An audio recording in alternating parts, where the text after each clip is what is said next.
Hello, everybody. And today we have Dr. Varun Agrawala. He has secured 2996 rank in NEET PG 2024, and he's going to give his wisdom and share whatever he has learned through this journey. Varun, please introduce yourself. Hello, sir. Hello, everyone.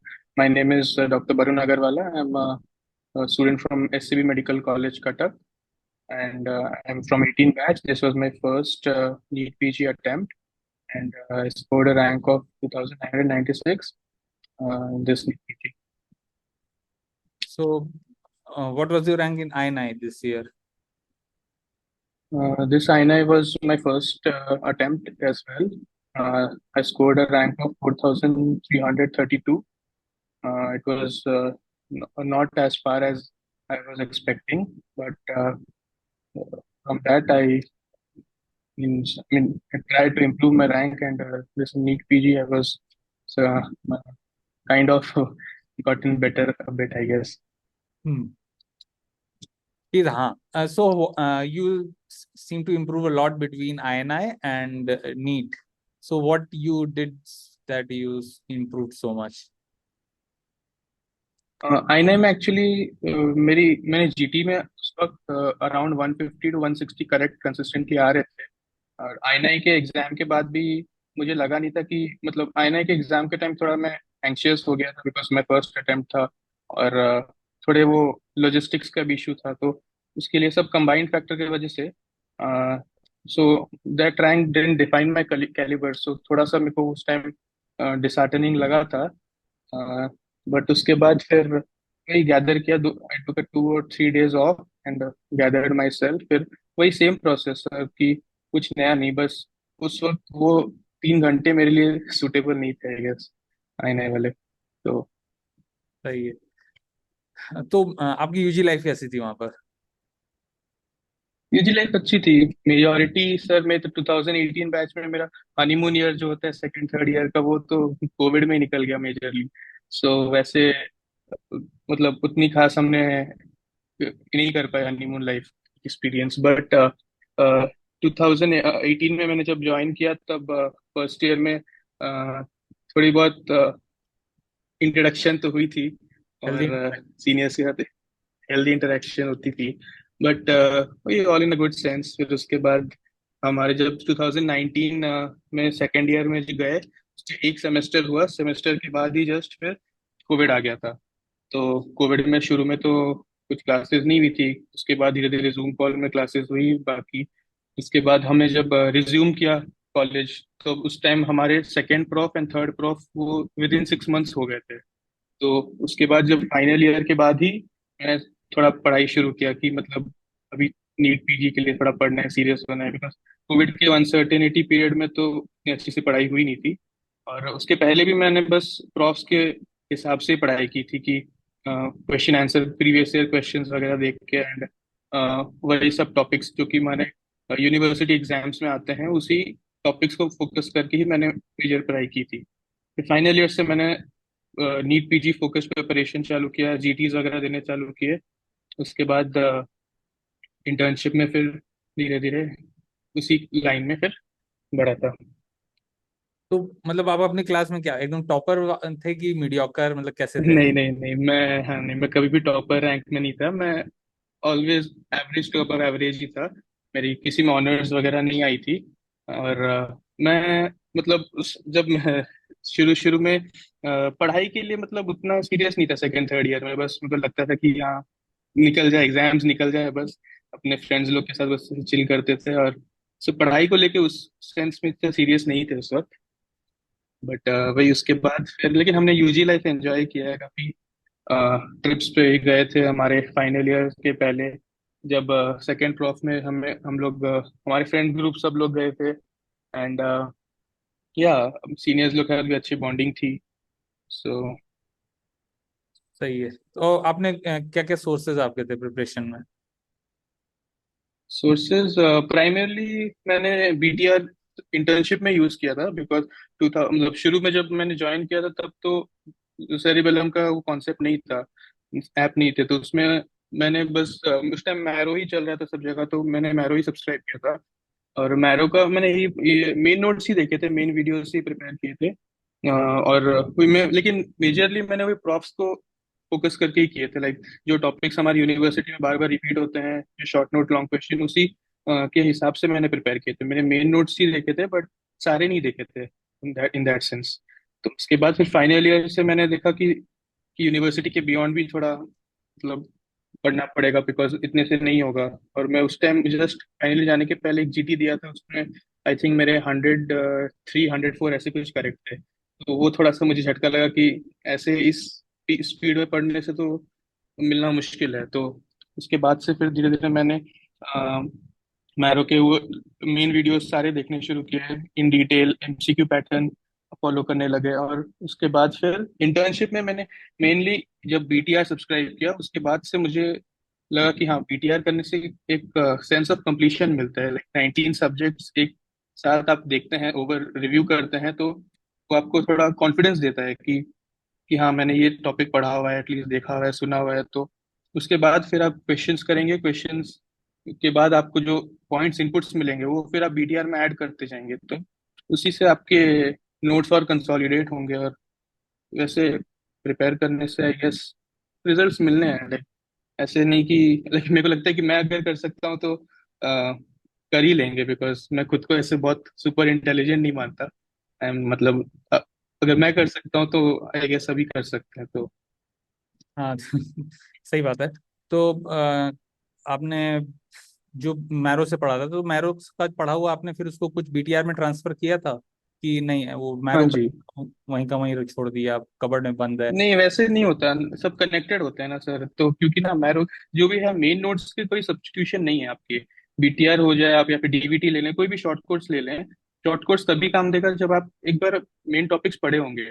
लोगों को लगता है कि 3 घंटे की class है, 4 घंटे की क्लास है, 4 घंटे में सब कवर हो जाएगा, लेकिन वो 4 घंटे को समझने के लिए आपको 40 घंटे के मेन वीडियो अगर देखे होंगे, तभी आप बेटर समझ पाएंगे। तो एक एग्जाम्पल, एक अगर बीटीआर क्लास में या फिर डीवीटी क्लास में मैम ने एक लाइन कह दी, उस लाइन का आप उसको कॉन्सेप्ट नहीं समझे होंगे, तो फिर वो लाइन बस रटने जैसा हो जाएगा। क्योंकि इतने सारे फैक्ट्स है ना, तो ऑलरेडी कुछ फैक्ट्स आपको रटने ही पड़ेंगे। मेजोरिटी चीज जितना आप समझ के पढ़ेंगे, तो रिटेन करने में भी आपके लिए इजी रहेगा। तो मेन वीडियोस की कोई सब्सटीट्यूशन नहीं है, एंड कोई भी मेहनत वेस्ट नहीं जाती है गैस। तो आप जो सोर्स से पढ़ रहे हैं वो सोर्स कंटिन्यू कीजिए। एंड शॉर्ट कोर्स की भी अपनी वैल्यू है, बिकॉज 19 सब्जेक्ट्स आप सबके मेन वीडियोस तो लास्ट 2 मंथ्स 3 मंथ्स में रिवाइज नहीं कर सकते। तो मेन नोट्स अपनी जगह है, शॉर्ट कोर्स अपनी जगह है, लेकिन दोनों की अपनी इंपॉर्टेंस है गैस। मतलब आपके हिसाब से मतलब बीटीआर इनफ नहीं है, मतलब आपको मेन वीडियोस भी देखने पड़ेंगे अगर आपको अपना अच्छा रैंक लाना है? बीटीआर एनएफ एज एन, आप खाली बीटीआर देखेंगे तो नहीं होगा, बिकॉज बीटीआर के साथ आपको बोनस बीटीआर देखने नहीं पड़ेंगे, नहीं, बीटीआर ईएनटी वगैरह का। जो पूरा मैम जो कोर्स दे रही है वो बीटीआर जो है उसको जैसे उसमें सब कुछ आता है ना, बीबीटीआर हो गया, इंटीग्रेटेड हो गया जी सब। तो आपको क्या लगता जी है कि जी। मतलब पूरा वो मतलब उस पर रिलाई किया जा सकता है कि नहीं, हमको थोड़ा बहुत मेन वीडियोस भी देखना पड़ेगा मेजर सब्जेक्ट्स के? वो आप डिपेंड करता है, एज आप अगर जैसे अब सेकंड थर्ड प्रॉफ में, तो अभी से आप पूरा बीटीआर पे डिपेंडेंट मत हो जाइए, बिकॉज मेन वीडियो से कोई सब्सटीट्यूशन नहीं है टू बी ऑनेस्ट। अगर लेकिन आप इंटर्नशिप में हैं या फिर आप पोस्ट इंटर्न है, आपके पास 1 1.5 साल ही है, तो फिर आपको ओनली हाई हील्स टॉपिक पे ही फोकस करने होंगे ना। तो फिर उस वक्त आपके लिए बीटीआर, बोनस बीटीआर, ईएनडी, वो सब आपके लिए मोस्ट वाइटल सोर्स हो जाते हैं। क्योंकि उस वक्त आप सारे सब्जेक्ट्स के मेन वीडियो देखने लगे, तो फिर आप बिल्कुल कवर नहीं कर पाएंगे। वो है कि बीटीआर, बोनस बीटीआर से आप 80 85% सिलेबस श्योरली कवर कर सकते हैं, लेकिन अगर आपको एक एज चाहिए ओवर अदर्स, तो मेन वीडियोस का कोई सब्स्टिट्यूशन नहीं है। आपकी जीटी में स्कोर्स कैसे रहते थे? जीटी जैसे मैंने बताया, मैंने फर्स्ट जीटी जो दिया था फाइनल ईयर के पहले दिया था, उसमें तो 100 102 ऐसे कुछ आए थे मेरे। उसके बाद से मतलब मैं, मेरे को लगता है जीटी सबको अपने टाइम पे दे देनी चाहिए। लाइक सेकंड हो, थर्ड हो, कोई भी प्रोफ के बच्चे हों, वो ऐसे नहीं सोचना चाहिए कि मेरे साथी नहीं दे रहे हैं, मेरे कलीग्स नहीं दे रहे हैं, तो फिर मैं भी बाद में दूंगा ऐसे कुछ। बिकॉज जीटी मतलब आप सेल्फ असेसमेंट टूल के जैसे यूज करें, उसके स्कोर से ज्यादा अफेक्ट नहीं होके उसको लर्निंग टूल जैसे अगर लेंगे।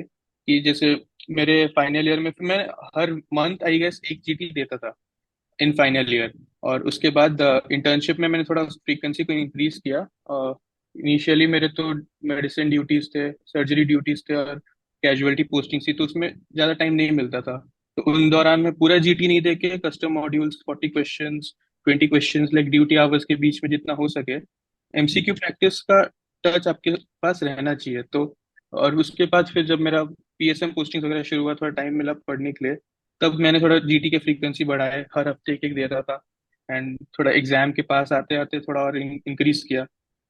इन लास्ट मंथ आई गेस अभी जो पोस्टपोनमेंट के बाद उस वक्त वापस वही चीज रिवाइज करने के लिए थोड़ा सा मुश्किल हो रहा था, तो इसलिए मैंने जितना ज्यादा खाली जीटी देने का ट्राई किया। और जीटी के रिव्यू से आपका होता है ना कि आपके हर क्वेश्चन में चार ऑप्शन रहते हैं, इवन आप सही करें गलत करें तो उसके एक्सप्लेनेशन आप पढ़ेंगे तो वो टॉपिक आपका रिवाइज हो जाएगा, कुछ आपको एडिशनल पॉइंट्स भी मिलेंगे। तो मेरे को लगता है कि जीटी के थ्रू रिवाइज करना मेरे लिए थोड़ा सा आसान रहता है, rather देन जस्ट नोट्स पढ़ना और पैसिवली लर्न करना। तो वही मैं जीटी का मेरा हाईएस्ट स्कोर अभी तक आई गेस 166 गया था। मैरो का जो जीटी हुआ था रिसेंटली, रिसेंट में जून 23 के पहले हुआ था। उसके बाद जो मैंने जीटी दिया था उसमें मेरा हर जीटी में आई थिंक मिनिमम 150 अबव रहता ही था। एंड एक किसी किसी में 155 160 उसी रेंज में रहता था बेसिकली। Okay okay. सो आपका कौन से शिफ्ट में था? मेरा second shift, evening shift. Evening shift से तो आपने कितना अटेम्प्ट किया था? मैंने 196 अटेम्प्ट किए थे। वो 4 अनलक्की क्वेश्चन कौन से थे? सर वो मतलब जिसके मैंने एक बिल्कुल दो ऑप्शन भी एलिमिनेट नहीं कर पाया, तो वो क्वेश्चन को मैंने अटेम्प्ट नहीं किया। बाकी थंब रूल जिसे मैम कहते हैं, जैनब मैम कहते हैं, अपूर सर कहते हैं, सब टीचर्स मेजोरली कहते हैं कि दो क्वेश्चन एलिमिनेट कर लिए तो वो क्वेश्चन छोड़ना नहीं चाहिए, बिकॉज उसके सही होने के ऑड्स 50% रहते हैं। तो बाकी मैंने ऐसे थोड़े बहुत गैस भी मारे थे, guess as in intelligent guesses, जो दो क्वेश्चन एलिमिनेट करके मारने वाले। और चार क्वेश्चन जिसके बारे में मैंने सुना ही नहीं था, तो फिर वो थोड़ा छोड़ने पड़े। सही है सही। तो आप अभी कौन सा ब्रांच लेंगे? मेरा पीड्स का इंटरेस्ट है। मेडिसिन या पीड्स, मुझे दोनों में से थोड़ा मतलब इन दोनों में ही मन था एमडी करने का। तो मेडिसिन शायद नहीं मिलेगा अच्छे कॉलेज में, तो पीड्स आई गेस इट इज। ठीक है। और आप अपने अगर जूनियर्स आपका वीडियो देख रहे हैं तो मतलब वो क्या चीज आपसे सीख सकते हैं, मतलब आप अपनी स्टोरी से क्या मैसेज देना चाहेंगे? वही है कि आप जितना ज्यादा हो जीटीज दें, क्वेश्चन करें, क्योंकि end of the day MCQ exam है। थ्योरी सभी पढ़ लेते हैं, लाइक कितने रिसोर्सेज हैं ऑनलाइन अवेलेबल। आप कोई भी मैरो का ले लीजिए, रैपिड रिवीजन ले लीजिए, डैम्स का ले लीजिए, बीटीआर ले लीजिए। थ्योरी आप एक लिमिट तक पढ़ सकते हैं, लेकिन आप जितना ज्यादा क्वेश्चंस करेंगे, आप उस थ्योरी को अप्लाई करेंगे, उसी से डिफरेंस होता है। तो टीएनडीज करें, या फिर आप अगर कॉन्फिडेंट नहीं है तो टीएनडीज करें, अदरवाइज आप जीटीज रेगुलरली दें, जीटीज को रिव्यू करें। और जीटीज को रिव्यू करने का मैं बोलता हूँ कि जैसे हर सही क्वेश्चन को भी आप एक बार देखें, बिकॉज आपके बाकी तीन ऑप्शंस के आसपास के भी कुछ टॉपिक्स आपके इसमें रिवाइज हो जाते हैं, और कुछ एडिशनल इन्फो हमेशा मिलता ही है। तो वही है कि आप जितना जल्दी हो सके जीटीज देना स्टार्ट करें। एमसीक्यू जितना डेली आई थिंक मैं 40 एमसीक्यूज मिनिमम करता ही था, जितना भी ड्यूटी हेक्टिक ड्यूटी था, कुछ भी होने से रात को आके हार्डली टेक्स 50-60 मिनट्स। तो आप 40 एमसीक्यूज का एक ब्लॉग बना के आप सॉल्व कीजिए उसको, ताकि आपको मतलब एग्जाम भी एक जीटी जैसा ही लगे, कि मतलब आपके फेमिलियर एनवायरनमेंट में आप दे रहे हैं। ऐसा नहीं लगना चाहिए कि वो मतलब आपको बार बार पैनिक एंजाइटी ना हो जाए। मेरे आईएनआईसीटी में वही हुआ कि मैंने उसके पहले मेरा जस्ट वो पोस्टिंग था, उसके उस टाइम पे मैं इतने अच्छे से जीटी दे नहीं पा रहा था, बस मैं थोड़ा एमसीक्यू ब्लॉक्स खाली सॉल्व कर रहा था। तो इसलिए मेरे को जब मैं गया तो एक साथ 200 क्वेश्चन थोड़ा सोच के मेरे लिए थोड़ा वो एंजाइटी हो गया, और उसकी वजह से मैं भी थोड़ा सा मैं और ज्यादा गलत कर दिया क्वेश्चंस। और तो इसीलिए फिर मैंने मैरो के बाद सॉरी आईएनआईसीटी के बाद ज्यादा जीटी पे और फोकस किया, जीटी की फ्रीक्वेंसी और बढ़ाई। तब तक मेरी इंटर्नशिप भी खत्म हो गई थी, तो मैंने हर 3 डेज में एक जीटी देने का देता था मैं, और उसको रिव्यू करता था। तो उससे आई गेस मेरे को वही लगता है कि एंड ऑफ द डे आपका एमसीक्यू एग्जाम है, तो आपको एमसीक्यू पैटर्न में ही आपकी नॉलेज को इम्प्रूव करना चाहिए। Okay, great, great. So it was really nice talking to you, and my thank you best sir. wishes for your future. And thank you thank for you sir. coming on to this channel and sharing your wisdom. Thank you.